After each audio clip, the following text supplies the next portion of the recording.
Once upon a time, in the heart of Pinewood Forest, there stood an old oak tree where Ollie the Owl had just opened his very special night school. Every animal who wanted to learn about nocturnal living came from all around. Ollie, with his large golden eyes and wise demeanor, was known as the best teacher in the forest. His students included Robbie the rabbit, Penny the possum, and even Freddie the firefly. The first lesson was all about the art of seeing in the dark. As the sun dipped below the horizon, Ollie gathered his students. "The night is filled with wonder and mystery," he began, "but only if you know how to see it." He explained how the perfect stillness of the night would teach them to rely on their ears as much as their eyes. To practice, the students were blindfolded and encouraged to find their way around by listening to the sounds of the forest. Robbie's long ears twitched as he heard leaves rustling, Penny's sensitive nose sniffed out the scent of ripe berries, and Freddie blinked his little light to guide him home. Next, Ollie taught the class about the importance of quiet. "The night is a different place," he said softly.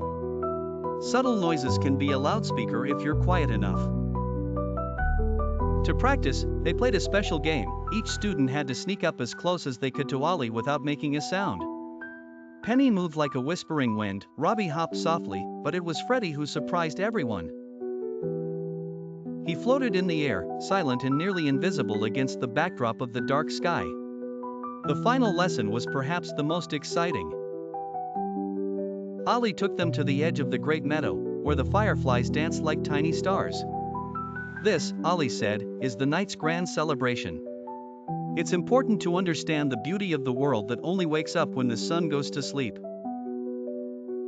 All the students watched in awe as the fireflies lit up the meadow. Robbie and Penny held their breaths, feeling like they were in a dream. Freddie, glowing bright, joined them, adding his own sparkle to the celestial dance. As the night slipped away, Ollie gathered his students once more. "Remember," he softly said, "the night is filled with beauty and calm. But to truly be a part of it, you must learn to see, to hear, and to move within it." The animals all nodded. They had not just learned how to live in the night, they had discovered its wonders and mysteries. As they departed, Ollie watched with pride, knowing his night school had opened their eyes to a whole new world.